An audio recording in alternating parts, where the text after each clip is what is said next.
மனிதனின் பயணத்தில் விதி வழி துயரத்தில் தோன்றிடும் காயங்கள் ஆறுமோ?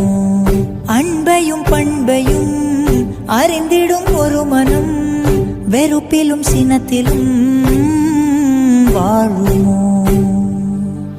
வெளிச்சத்தை தரும் என்ற ஏற்றிய தீபம் ஊர் முழுவதையும் எரித்து விட்டு தீயாயானதேனோ?